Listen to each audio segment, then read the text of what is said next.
Hello and welcome, my name is John Denton and this is a brand new show on the channel and it's called The Playlist. Now the reason I'm doing this is because I want to talk about different things that aren't necessarily going to work for full reactions over on Rock Reacts and not necessarily going to work for full reactions on this channel. Every single week I'll be covering 5 different musical things that I've been listening to, things that have been in my area throughout the week. It could be a single track, it could be an album, it could be an entire artist. But the idea being that it's something that you guys could add to your playlist, something we can discuss, something I can get off my chest. Given that this is the playlist and fans of my old podcast will understand the nod in that name, there's also going to be a game of the week. If you know me, my background professionally is video games. Not playing them, but writing about them. And on top of that, we're going to have what I call probably the show of the week. So that could be a TV show on Netflix, something that's happening on TV, a movie even, although that's not a show, I guess. A podcast, which is actually what this week's is. Without further ado, let's get into the first entry on this week's playlist. And it is, of course, I have to sit up when I say this, it is, of course, Psychodrama by Dave. Now, I didn't think this would work as a full reaction on the channel. We're covering certain tracks over on Rock Reacts. But before the album gets too distant, I just really wanted to talk about it. Truly, I've been around for a while and I've been through some seminal albums in the UK, whether it's Oasis, their first 2 albums, whether it's Arctic Monkeys' debut, all sorts of different things, Prodigy albums, rest in peace Keith Flint. This is, to me, the most important British album of the last few years. It is already a seminal record and it's something that's going to stand the test of time. It's something that's really a game changer. Well, I'll go into the reasons why and I'll go into specifics on the tracks in a minute, but honestly, when you see something that quite realistically should never get the type of exposure that it's got, that should never find the audience that it's got, it's stripped back, it's underground, it's hard hitting, it's political, it's about mental health. Even his number 1 Funky Friday isn't on the album. The fact that album has hit number 1 here in the UK really says something, and it was the same thing when the Arctic Monkeys album came out, the first one. That was like an indie record that indie records might trouble the top 40 over here. Suddenly that became like the fastest selling album of all time. It's indicative of a slight cultural shift, and I think that's what's happening here with Psychodrama by Dave. But just to go into it, like the way that the album starts, obviously you have the psychologist, therapist, introducing the album, not the greatest actor in the world, I believe it's his long-time producer / writing partner, something like that, that's actually playing the role, not the greatest actor of all time, but setting the tone for what is essentially like a therapy session, a confessional album, something along those lines. The way Dave ties in every single track into that theme is magnificent, quite frankly, starting with Psycho, which is, talk about attention grabbing. Just grabs you by the throat straight away. You're compelled by everything he has to say, and then probably is doubled up by the fact that I am English. Where he's from is 2 hours up the road from where I'm from. I've been through there. I've been to many places like that. I always say I'm not from a tough part of London, so I'm not going to try and ever pretend that I am, but I'm also extremely aware of what that life is like, far more so than I ever could be of an American situation. So it does feel very close to home, but Dave has managed to make something that's intensely personal, but about more than just himself at the same time, and that's straight into it on Psycho. And then he has the audacity to start riding over this bouncy beat about halfway through the track, and then pull it back a few minutes afterwards into something haunting again, where he's just using that piano that he's obviously learned to play himself. I don't know if it's exactly him playing on every single track, I don't know, but he is a pianist. Moving into Streatham, which has that brilliant video that's out now on YouTube. And that's just a track with tremendous bars that really kind of showcases what that life is like in those areas of London, and there's other parts of the country that are like that too. And again, that hits closer to home for someone like me, just because it is somewhere that I could literally go and be there this afternoon as I'm recording. But again, he manages to make the whole track feel... I don't know what that was, a ghost. He manages to make the whole track feel broader than just his specifics. Moving into obviously the incredible Black, which I talked about on Rock Reacts. There's a 23-minute video to a 4-minute song over there, so I don't need to talk about that anymore. And then you've got tracks like Screwface Capital, you've got tracks like Environment, you've got the hard-hitting, gut-punching, gut-busting Leslie, which is an 11-minute masterpiece really. Very few slick bars in that track, which is interesting because there's so many slick bars throughout the album. You've got the Don't Need a Me and You, like a chef eating at his restaurant, which took me about 11 listens to get.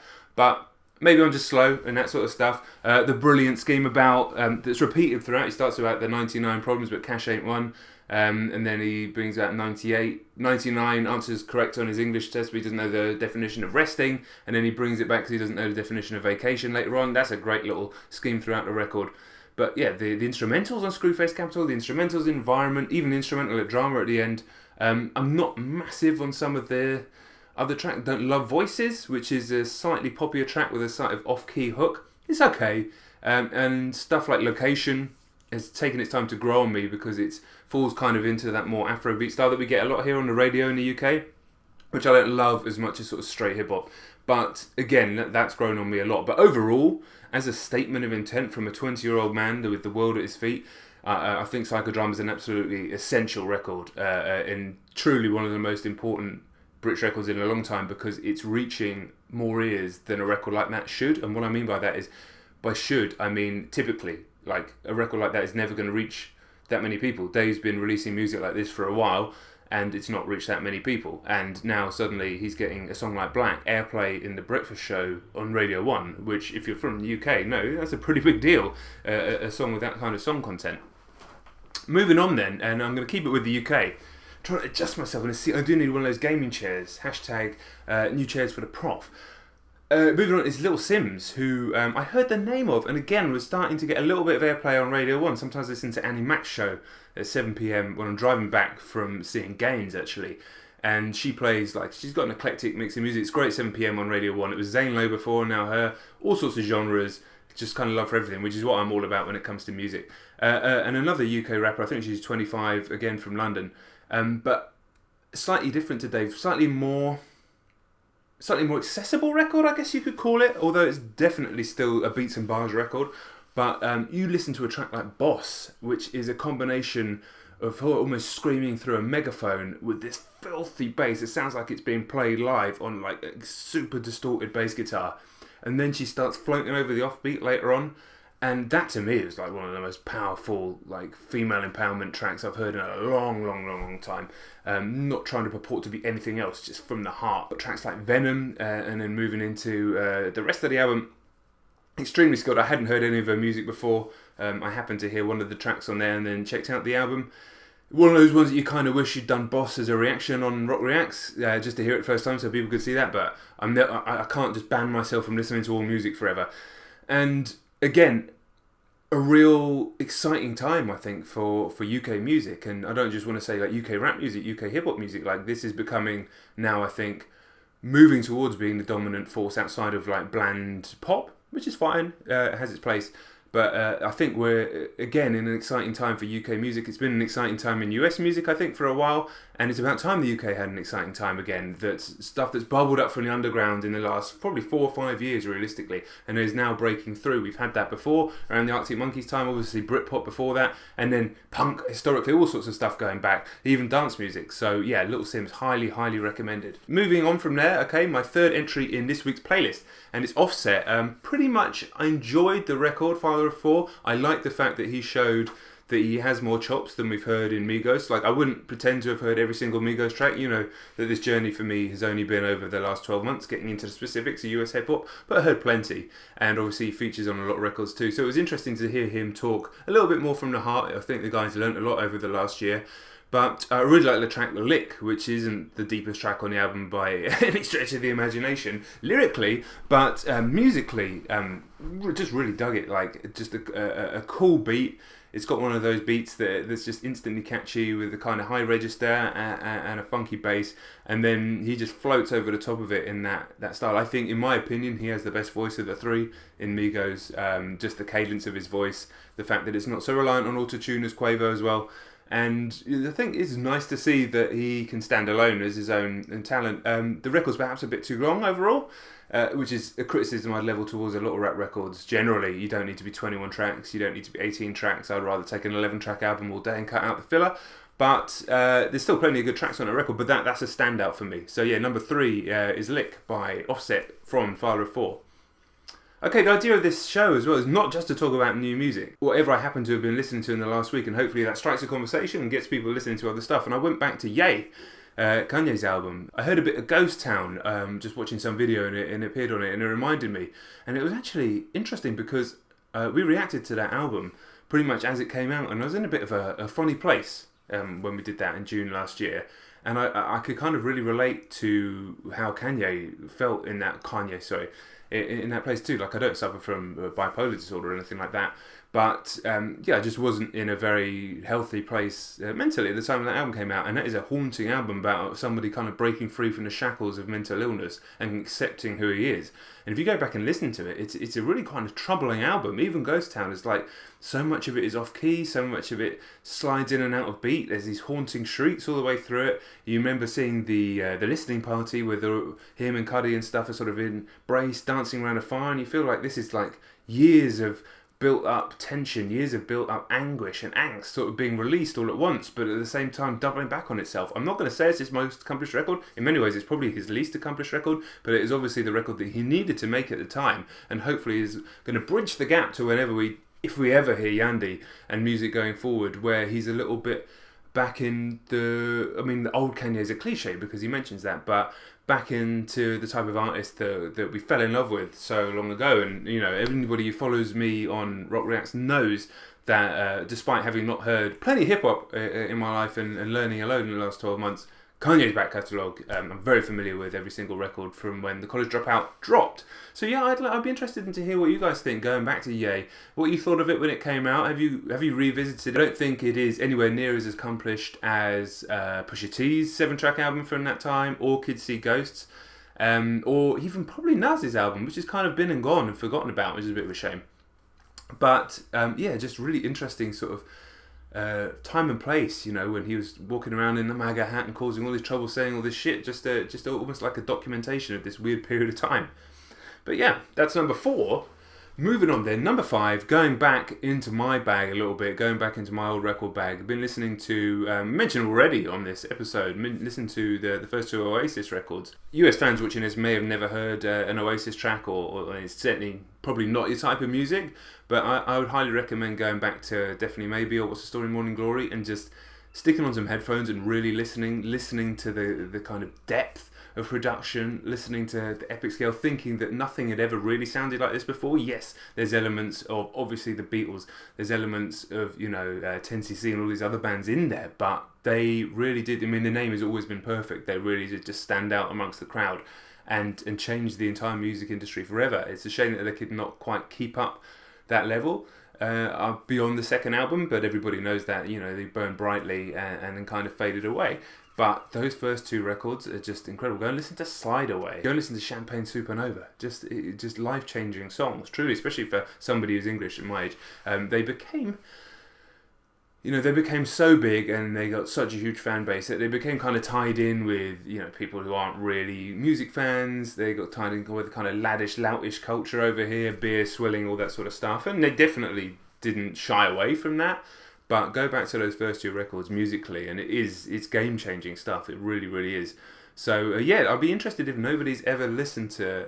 I'd definitely be interested if you've never heard an Oasis track or you've never really paid attention to them. Perhaps you weren't even born when these records are coming out, which is perfectly feasible. Give some of those songs a listen and let me know your thoughts. So that's the top 5 for this week's playlist. The idea being that it's stuff to add to your playlist, and then stuff to talk about, stuff to get off my chest, and then in the comments below you can add more stuff to add to my playlist for the coming weeks. Didn't want to do this in a reaction format because quite honestly it is getting depressing seeing every single video that we make across 2 channels get claimed by record labels and not making a penny off it. Like I say, we're not in this to get rich. We're not in this to necessarily drive around in Maseratis or R8s or anything like that, but at the same time, when you put in hundreds and hundreds and hundreds of hours of work, it is devastating to not make a penny off it. So yes, that's the nature of this format. So moving on, the other element of my career, the thing that's been my career for 15 years, is gaming. So Game of the Week, and it's The Division 2. That's what I've been playing all week. Really pleasantly surprising. Like, I enjoyed The Division. It came at a time where I was kind of hankering for another Destiny-like experience, a loot shooter experience, a cult loot shooter experience, and got to max level on that game. Endgame was a bit of a letdown, but really enjoyed it. But to be honest, the thought of going back in and doing that again, that kind of cover shooter, really rote mechanics, it just didn't appeal at all. It's not the first game was quite drab. It didn't have a lot of personality. So the thought of doing it again was a bit of a killer, and that's why I've been pleasantly surprised by going in. If you can ignore the brain dead story, which is, it's so bad that I can't even believe that it exists. It's significantly worse than the first game. But if Massive and Ubisoft and all the studios that worked on this decided to kind of throw away any sense of quality in the writing because nobody pays attention to that stuff anyway because they're too busy chatting to their friends and too busy concentrating on the gameplay, then fine. And it has meant that the gameplay, set pieces, level design, mission design, combat design has actually taken a big step up from the original game. There's so much loot, which is fantastic, so you always feel like whatever you do in that world, you're getting your reward. You're getting something to break down for something else, you're getting a new gun. There's always something. Everything seems to feel like it has a consequence in terms of loot, not in terms of story or narrative. And then you get into like side missions, which probably are a higher level and higher bar, higher quality than the main missions in a game like Anthem, which was, less said about that the better. And then the story missions themselves, typically, 45 minutes to an hour long. Again, like you have to understand in the Division 2, all you're doing is crouching behind walls and shooting people and using the skills that you have and coordinating. Like, it is just that. It is just waves of enemies forever.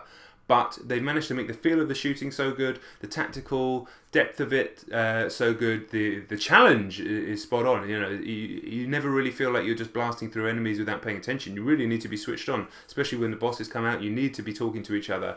It seems to be pitched right. I love the fact that it scales very, very well with players at different levels. That's something that games like this struggle with massively.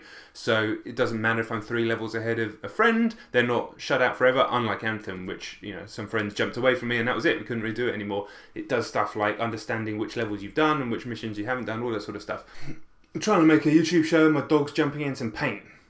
Is what it is. Okay, yeah, Division 2, recommended. Very, very, very, very good indeed. And if you've got a group of people who are looking to get stuck into something like that, yeah, pleasant surprise, especially if you've been let down by Anthem. And it's kind of nice to jump off playing Battle Royales the whole time. I love Battle Royales, I love Apex Legends, but those games by their very nature can be extremely irritating when you have a bad run. So it's nice to play something that, you can have an evening on and you don't feel like you've achieved nothing. Final point, and it's show of the week, and this week it is the Kamaru Usman episode of the Joe Rogan Experience, the podcast. Fantastic episode, a really, really fantastic conversation. I didn't know too much about Usman other than the fact that he was an amazing fighter with an amazing wrestling background. You can hear my dog now barking. But going into the show, I was impressed by his post-fight speech when he won the UFC belt, dominating Tyron Woodley the other week, and I also loved his jacket drip level on a different tier. This episode, it was talking about his wrestling career, his UFC career, stuff about his mentality, stuff about how strong he is, but also his worries. Then it moved into his struggles as an immigrant that came over from Nigeria to the US when he was 8, stuff with his father being incarcerated, as a businessman of something that he didn't necessarily do or didn't know he was doing wrong, and the problems with the US justice system. It's a fascinating episode. He's a really, really interesting guy. Again, I love it when a show like Joe Rogan can demonstrate how intelligent many UFC fighters are. It's such a cerebral game, MMA and jiu-jitsu and grappling, especially when so many of the guys are college educated that come from a wrestling background. And again, Usman, extremely impressive. And as a father myself, to hear him the way he talks about his daughter, and that was what kind of excited me about the guy in his post-fight speech. I felt a connection with the guy there. So, going to be a massive fan of Usman going forward, thanks to that show, which, and as everybody knows, one of the greatest shows of all time, Joe Rogan Experience. So that's it. Let me know, talking about greatest shows of all time, let me know what you think of the first episode of the playlist. This is going to be a weekly show. It's a lot easier for me to make than those devastating album reactions which take hours to make, hours to edit, and then all the money gets taken away. That's not to say that they're stopping. I will keep doing them, but this is something that I can keep to more regularly. Let me know down in the comments below what you think. Let me know what you want to be listening to. Let me know if you've listened to any of the stuff. Let's have a conversation down there. Make sure you're following me on Twitter, trying to blow up those numbers. At John Denton on Twitter, at John Denton22 on Insta. Of course, subscribe to the channel if you haven't already. My name's John Denton. This has been a playlist, and I'll catch you next week. Peace!